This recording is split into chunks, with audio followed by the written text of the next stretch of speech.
وأزواجه العظام وأتباعه وأحبابه ورفقائه البررة الكرام. أما بعد، فأعوذ بالله من الشيطان الرجيم. بسم الله الرحمن الرحيم.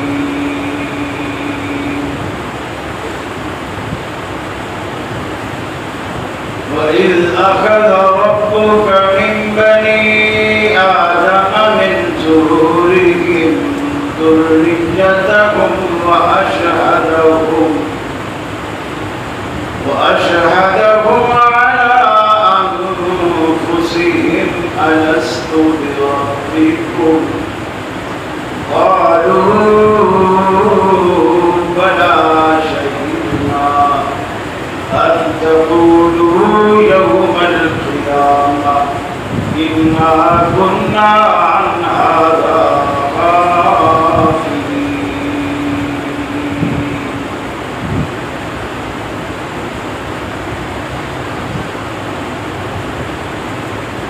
یہ مقصد ہے کہ دنیا سے جہالت دور ہو جائے، کلام اللہ سے مومن کا دل پر نور ہو جائے۔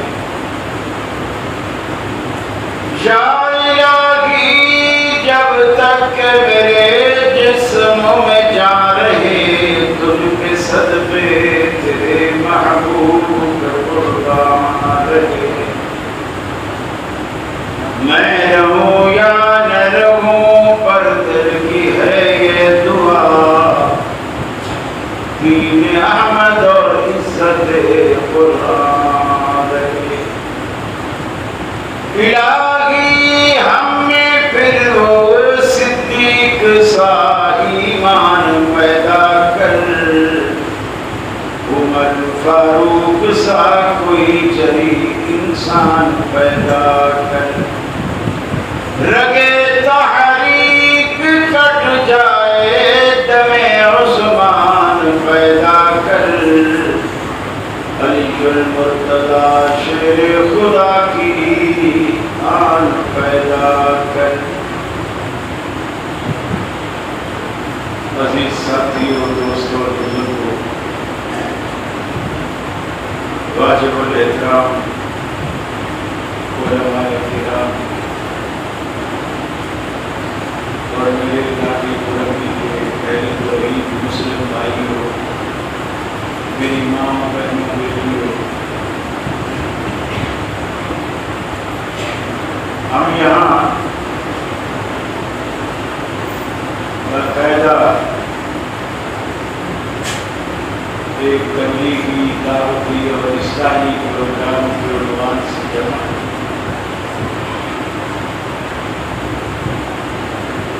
میرا خیال ہے کہ یہاں شاید زیادہ پروگرام نہیں ہوتے، اس لیے انتظامیہ کو شاید یہ پتہ نہیں ہوتا کہ پروگرام میں کیا کرنا ہے۔ پروگرام ہوتے رہتے ہیں نا تو پھر انتظامیہ بھی چوکنی رہتی ہے، پتہ ہوتا ہے کیا کرنا ہے، اسپیکر کو کیسے رکھنا ہے، کیسے نہیں رکھنا ہے۔ اللہ کے بندو، اتنی ماشاءاللہ خوبصورت مسجد بنائی ہے، یہ اسپیکر یہ خاص مسجد سے لنک ہے۔ جب تک پبلک کو بات نہیں سمجھ آئے گی، بات نہیں پہنچے گی، آپ کی دعوت ہی نہیں جائے گی، تو کوئی کیا اثر لے گا؟ اس کا تھوڑا سا آپ اگر اتنا بھی خرچہ کر لیتے نا، آج مسجد والے اسپیکر کو رسٹ دے دیتے، ایک ساؤنڈ سسٹم والا بنا ہے، بس تھوڑا سا پیسہ لگتا اور چاولوں کی ایک بیگ کم کر لیتے، وہی پیسہ اس کو دے دیتے، اتنی سی بات۔ لیکن یہ کرتے رہنے سے تجربہ ہوتا ہے۔ ہم یہ دیکھیں ماشاءاللہ یہ سارا اسپیکر زنگ کا ہے، ایسا لگتا ہے کہ جیسے آدم علیہ السلام سے ورثے میں ملا۔ یہ اس کی کنڈیشن. تو تھوڑا سا مسجد کی انتظامیہ کو چاہیے کہ مسجد کے امور میں تھوڑا سا دلچسپی، نمازیوں کو سہولت دے. مثلا پانی نہیں ہے، پانی کا انتظام کرے فوری طور پہ، مسجد میں صفائی کا انتظام ہو، اور اسی طرح امام آپ رکھیں کوئی اچھی آواز والا، دیہات والا مؤذن ہو. میں نے سچی بات ہے، یہ میں نہیں کہہ رہا کہ مؤذن کا قصور ہے، یہ اسپیکر کا قصور ہے. جب میں گیٹ میں آیا ہوں تب مجھے بابا جی کی آواز سنائی دی ہے کہ ادھر اذان ہو. اذان کا مقصد ہی کیا؟ اگر وہی اندر ہی گونج رہی ہے، اذان تو بلاوا ہے. بلاوا جب تک گھر میں نہیں جائے گا تو وہ آئے گا کیسے گھر والے؟ تو یہ تھوڑا سا یہ باتیں ہیں جو ان پہ توجہ دینی چاہیے. مجھے انتظامیہ نے حکم کیا ہے کہ توحید کے حوالے سے کچھ باتیں آپ کی گوش گزار کی جائیں. حالانکہ توحید بڑا کڑوا مضمون ہے، اس میں اگر چینی ڈال بھی دو نا پھر بھی ایسا لگتا ہے کہ یہ حلوہ کرے سوجی کا پھر بھی نہیں بنتا. اللہ کے رسول صلی اللہ علیہ وسلم نے مکہ میں آپ نے پورے 13 سال لگائے صرف دو باتوں پر آپ نے 13 سال لگائے. ایک بات یہ تھی کہ تمہارا رب ایک ہے جو ساری کائنات کا مالک ہے، رازق مالک، نفع نقصان کا مالک، ہماری زندگی اور موت کا مالک. اور دوسری بات یہ تھی کہ ہم نے اس دنیا سے چلے جانا، مر جانا ہے اور اس کے بعد پھر اٹھنا ہے. تو یہ کفار مکہ کے لیے بڑی تعجب خیز بات تھی کہ آپ مرنے کے بعد دوبارہ کیسے اٹھے. یہ عجیب بات ہے کہ جب مٹی میں گل جائیں گے، سڑ جائیں گے، ہڈیاں بسیدہ ہو جائیں گی، پھر کیسے اٹھیں؟ اللہ تعالیٰ نے ہم جب دنیا میں بالکل نہیں آئے تھے، ہمارا نام بھی نہیں تھا، وجود بھی نہیں تھا، ہڈیاں بھی نہیں تھی، یہ شکل صورت، یہ حلیہ، یہ خاکہ، یہ ڈھانچہ یہ بھی نہیں تھا. تب بھی تو اللہ نے بنایا ہے نا. اب تو ہڈیاں بھی ہیں، ڈھانچہ بھی ہے، نقشہ بھی بن گیا ہے. تو اب اللہ تعالیٰ کے لیے بنانا کون سا مشکل ہے؟ اللہ کے لیے تو پہلے بھی مشکل نہیں، لیکن جس نے پہلے بنا لیا اس کے لیے دوبارہ بنانا کیا مشکل ہے؟ انہی دو باتوں پر مکہ کے 13 سال رسول اکرم صلی اللہ علیہ وسلم نے لگایا. اور یہ ایسی دعوت ہے جو بھی پیغمبر اللہ تعالیٰ نے دنیا میں بھیجا، اس دعوت کے سامنے کہ لوگوں کو دعوت دیتے رہو. جیسے پرکار آپ نے کبھی دیکھی ہو، یہ جو میتھ والے لوگ ہوتے ہیں جو جیومیٹری باکس وغیرہ رکھتے ہیں، اس میں ایک چیز ہوتی ہے، اس کا نام ہوتا ہے پرکار. اس کے ایک سرے پر سوئی لگی ہوتی ہے اور ایک سرے پہ پینسل لگی ہوتی ہے، اور وہ بالکل ایسے ہوتی ہے اور وہ کھلتی ہے، بند ہوتی ہے. وہ دائرے کھینچنے کے کام میں آتا ہے. جو سوئی والا حصہ ہے وہ پیپر میں ایک جگہ فکس ہو جاتا ہے، اور جو پینسل ہے اس کو آپ جتنا بڑا کھولیں گے اتنا بڑا دائرہ وہ بنا دیں گے. اس سے تنگ کریں گے تو اس سے چھوٹا دائرہ اس کے اندر بنا دیں گے، اس سے زیادہ کھولیں گے تو پہلے والے دائرے سے باہر ایک بڑا دائرہ بنا دیں گے. لیکن وہ جو مرکزی نقطہ ہے وہ وہی رہے گا. تو اللہ تعالیٰ نے جو توحید والا کام پیغمبروں کو دیا وہ پرکار کا وہ مرکزی نقطہ تھا. شریعت کا دائرہ چھوٹا بڑا ہوتا اور جب ہمارے پیغمبر صلی اللہ علیہ وسلم کی باری آئی اللہ تعالیٰ نے اس پرکار کو بالکل فل سائز پر کھول دیا, پوری فل سائز, اور اتنا بڑا دائرہ کھینچا کہ وہ دائرہ قیامت تک ہوئی. اب کسی مزید نئی شریعت کی ضرورت نہیں ہے, قیامت تک یہی شریعت چلے. فرمایا وَلَقَدْ أَرْسَلْنَا نُوحًا إِلَىٰ قَوْمِهِ أَنْ أَنذِرْ قَوْمَكَ. ہم نے سیدنا نوح علیہ السلام کو اپنا نمائندہ بنا کر بھیجا, یہ پیغام دے کر کے بھیجا دنیا میں جا کر کے دنیا کو میرا یہ میسج دو,